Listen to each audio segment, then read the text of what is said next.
पहले आप देख लीजिए हुआ क्या था, क्यों हम ये चर्चा कर रहे हैं और जो हुआ वो किस कदर अलार्मिंग है। ड्रोन आतंक का नया क्लोन, हम ये क्यों कह रहे हैं जरा देख लेना आवश्यक है। आतंकवादी अभी तक जिन तरीकों को इस्तेमाल करते रहे लोगों के बीच में दहशत फैलाने के लिए, एस्टेब्लिशमेंट एक कंट्री का जो है वहां पर यह दिखाने के लिए कि वो कहीं भी कभी भी उनको परेशान कर सकते हैं, उसमें उन्होंने न जाने क्या क्या यूज किया। आपको याद होगा 9/11 के समय तो उन्होंने जाकर पूरा एक एयरक्राफ्ट मार दिया था बिल्डिंग से, लेकिन अब तरीके बदले। उन्होंने यहां खासतौर से पाकिस्तान ने ड्रोन का इस्तेमाल करना शुरू किया है। यहां देखिए क्या हुआ है। ड्रोन आतंक का यह नया क्लोन हम क्यों कह रहे हैं, क्योंकि शनिवार की रात को अचानक कुछ ऐसा हुआ। शनिवार की रात जो भारत की सीमा है पाकिस्तान के साथ, उससे 14 किलोमीटर अंदर हिंदुस्तान में जम्मू के एयरबेस पर पहला ड्रोन 1:27 पर देखा जाता है, दूसरा ड्रोन 1:32 पर देखा जाता है और ड्रोन से आतंकी हमला किया जाता है। एक जवान जख्मी हो जाता है। यह ड्रोन का इस्तेमाल यह इस तरह का पहला हमला था। अभी तक हिंदुस्तान के खिलाफ हमलावर लोगों की तरफ से जो मंसूबे रहे हैं उसमें इस तरह की पहली कोशिश थी और उसमें कुछ हद तक वो कामयाब भी हो गए। अगर ये देखें आप कि ऐसा करने के बाद वो ड्रोन भाग गए, ये कैसे हो गया, ये बड़ा सवाल है। पहला ड्रोन, अब उसके बाद हम 27 जून दिखा रहे हैं, शनिवार की रात वाला कहानी हम आपको दिखा रहे हैं। पहला ड्रोन 11:30 बजे, दूसरा ड्रोन 1:30 पर, मतलब तारीख बदली। सेना ने फायरिंग की लेकिन ये अंधेरे में गायब हो गए। 27 और 28 जून की जो दरमियानी रात थी उसमें यह वाकया पेश आया। मतलब पहले शनिवार को, फिर रविवार को और अब सोमवार को क्या हुआ जरा वो भी देखिए। सोमवार को 1:30 तड़के, मतलब भोर की तरफ रात बढ़ी रही थी, से लेकर 4:30 बजे तक क्या हुआ, 3 ड्रोन आए। ड्रोन आकर गायब हो गए। कालूचक मिलिट्री स्टेशन 27-28 जून रविवार रात, रत्नुचक मिलिट्री स्टेशन कुंजवानी इलाका 29 जून सोमवार रात।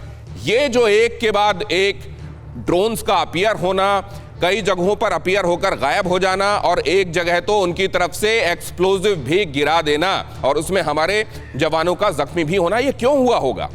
इसके पीछे मकसद क्या हो सकता है, वजहें क्या होंगी? ये तमाम बातें लोगों के दिमाग में इस समय कौंध रही हैं। असल में ड्रोन का इस्तेमाल इसलिए किया गया है इस बार आतंकियों की तरफ से, क्योंकि अगर आप देखें, इसको जरा क्लोज कीजिएगा और जिधर मैं समझा रहा हूं उधर ले जाइएगा। राडार की मदद से इसको पकड़ना बेहद मुश्किल है। सबसे पहली बात जो एरियल अटैक के समय ख्याल रखनी होती है वो इस बात की कि कहीं राडार से पकड़ में तो नहीं आ जाएगा ड्रोन। और क्योंकि ड्रोन कम ऊंचाई पर उड़ता है, इसका आकार छोटा होता है, कई बार इतना छोटा होता है कि एक बर्ड के तौर पर होता है और रेडार बर्ड्स को आइडेंटिफाई नहीं करता अलग से, जाहिर है उतनी छोटी चीज को, लिहाजा रेडार की पकड़ में नहीं आता। पकड़े या मारे जाने का रिस्क नहीं है क्योंकि ये अनमैन्ड एरियल व्हीकल है, इसमें कोई पायलट नहीं जो चला रहा हो, इसको रिमोट से कंट्रोल किया जाता है, लिहाजा पकड़े या मारे जाने का रिस्क नहीं है। कम ऊंचाई पर उड़ान भर सकता है, यही खूबी इसकी जो है लो लाइंग, यही खूबी इसको बनाती है, इसलिए इक्विप्ड किए राडार की पकड़ में ना आए। साथ में बेहद सस्ता है, कोई भी खरीद सकता है। कई खिलौनों की दुकान पर आपको मिल जाएंगे, कई ऐसे माइक्रो से लेकर अगर आप इसके बड़े साइज की तरफ जाएंगे तो अलग अलग साइजेस में उपलब्ध है और कई तो बच्चों के खिलौने के तौर पर भी इस्तेमाल होते हैं। दूसरे हमलों की तुलना में, यहाँ स्पेलिंग मिस्टेक इग्नोर कीजिएगा, दूसरे हमलों की तुलना में ये किफायती होता है। एक तो आपको बड़ी सुलभता से हासिल हो जाता है, टॉय स्टोर से भी हासिल हो जाएगा। फिर इसको ऑपरेट करते समय आपको रिमोट का इस्तेमाल करना है, खुद जाना नहीं है, रिस्क कम हो जाता है। और उसके बाद आप ये भी कह सकते हैं क्योंकि इसमें मेक वगैरह आप बड़ी आसानी से हटा सकते हैं, इसलिए जब ये हो कि आप करने वाले की तरफ उंगली उठाएं कि तो आपने किया है बड़ी आसानी से, और पाकिस्तान वैसे भी मुकरता रहा है, तो जैसे वो कबूतर उड़ाता रहा है उसी तरह उसने ड्रोन इधर भेजा और बहुत आसानी से ये भी कह देगा ये हमारा ड्रोन नहीं था। अब देखिए ये ड्रोन हमला कैसे नाकाम किया जाएगा, इसके लिए जो कुछ एक थंब रूल्स बताए जाते हैं, जरा उसकी चर्चा हम कर लें। बाकी तो हमारे साथ एक्सपर्ट्स हैं, वो आपको बताएंगे। इसमें कहा यह जाता है कि 2.4 गीगाहर्ट्ज की जो रेडियो फ्रीक्वेंसी होती है उसके जरिए इसको उड़ाया जाता है। लिहाजा जो अकॉस्टिक सेंसर्स होते हैं जो ये पकड़ते हैं कि ये फ्रीक्वेंसी क्या है, उस सेंसर के जरिए इसको पकड़ा जा सकता है। इसमें इसका भी इस्तेमाल किया जा सकता है, रेडार और अकॉस्टिक सेंसर्स इसमें खास तौर से बहुत कामयाब होंगे। इसमें एक मैक आइडेंटिफिकेशन मार्क भी होता है इसमें। अगर उसको आइडेंटिफाई कर लिया गया तो एक तरीके से जैसे अगर किसी कंप्यूटर के मामले में आप उसका आईपी एड्रेस पकड़ लेते हैं तो इस बात की संभावना बहुत हो जाती है कि आप उसको हैक कर सकें। इसी तरीके से अगर आपने इसका मैक आईडी पकड़ लिया तो इस बात की संभावना है कि आप इसको स्पॉट और लोकेट कर सकें, आइडेंटिफाई कर सकें और आखिरकार उन तक पहुंच सकें जो इसको ऑपरेट कर रहे थे और उन पर एक्शन ले सकें जो इसको ऑपरेट कर रहे थे। अब मैं अपने मेहमानों की तरफ चलता हूं और सबसे पहले ऑगस्टीन साहब, क्योंकि यह मामला उड़ने वाली एक शय से संबंधित है तो आपके पास ही आना चाहता हूं मैं। ये कितना अलार्मिंग है हिंदुस्तान के लिए?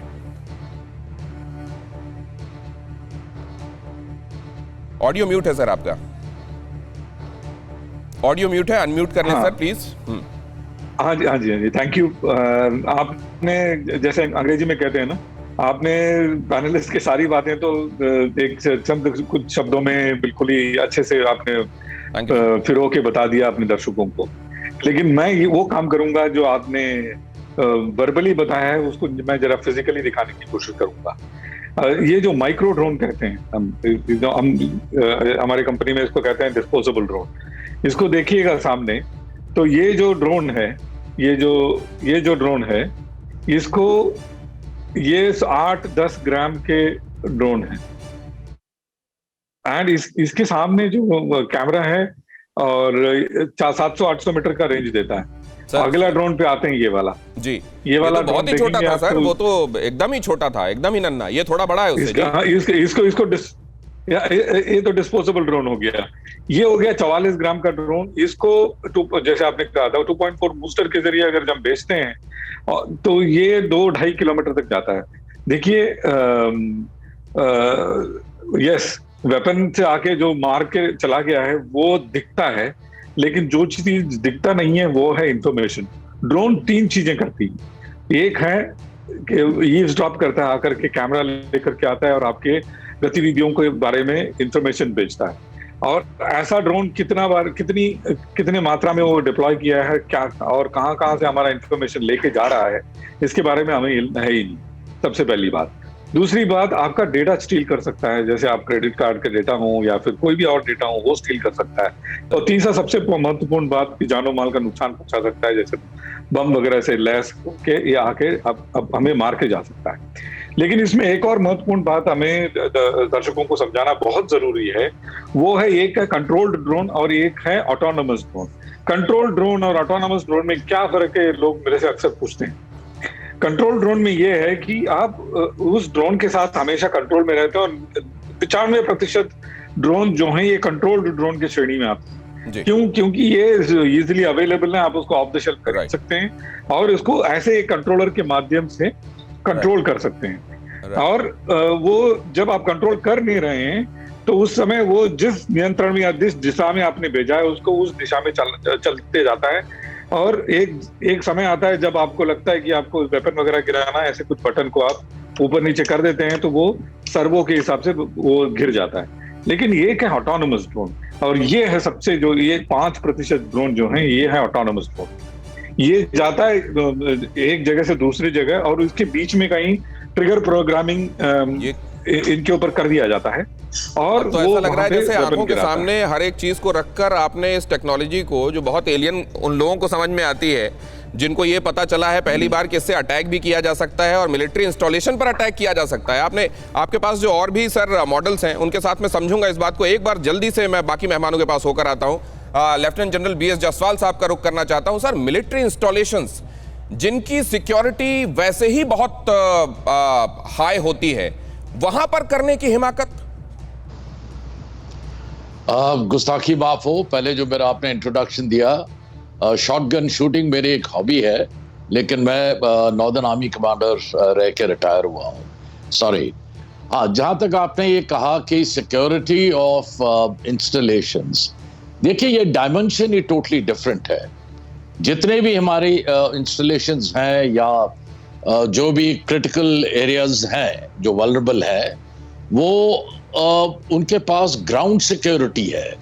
ये डायनेमिक जो है जो इस टाइप के अटैक में है वो एयर से है।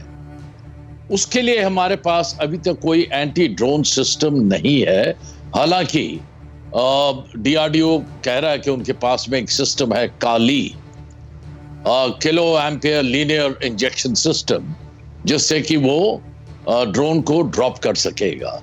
लेकिन ये अभी तक इशू नहीं हुआ। ये खामी है हमारे जो होलिस्टिक सिक्योरिटी होनी चाहिए किसी इंस्टीट्यूशन की, हाई वैल्यू टारगेट की, तो उसमें हमारे ये थोड़ी सी इक्लिप्स है, ये खामी है हमें। और मुझे पूरा विश्वास है कि सरकार जल्द से जल्द इस खामी को पूरा करेंगे, ताकि कोई भी ड्रोन अटैक हो, ये न्यू सिस्टम ऑफ वॉरफेयर है, जिसे मैं पश्तो का एक कहूंगा, कम खर्च वाला नशी, मिनिमम इन्वेस्टमेंट मैक्सिमम डिविडेंड्स। और इसमें डिनाइबिलिटी बिल्कुल इनबिल्ट रहती है, किसने भेजा किसने नहीं भेजा, कोई उसके अंदर को बता नहीं सकता किसने भेजा है, तो इसके अंदर डिनाइबिलिटी रहती है। ये जो आपने कही तो बात सर, ये इक्लिप्स, और आपने ये बहुत अच्छे शब्द का इस्तेमाल किया, इक्लिप्स। ये असल में हम ये नहीं कहेंगे कि हम कहीं कमतर हैं, लेकिन हमने अपने आप को वक्त रहते तैयार नहीं किया। क्या ये खामी उजागर हो गई है? फिक्र आपकी, सोमवार से शुक्रवार रात 9 बजे सिर्फ TV9 भारतवर्ष पर।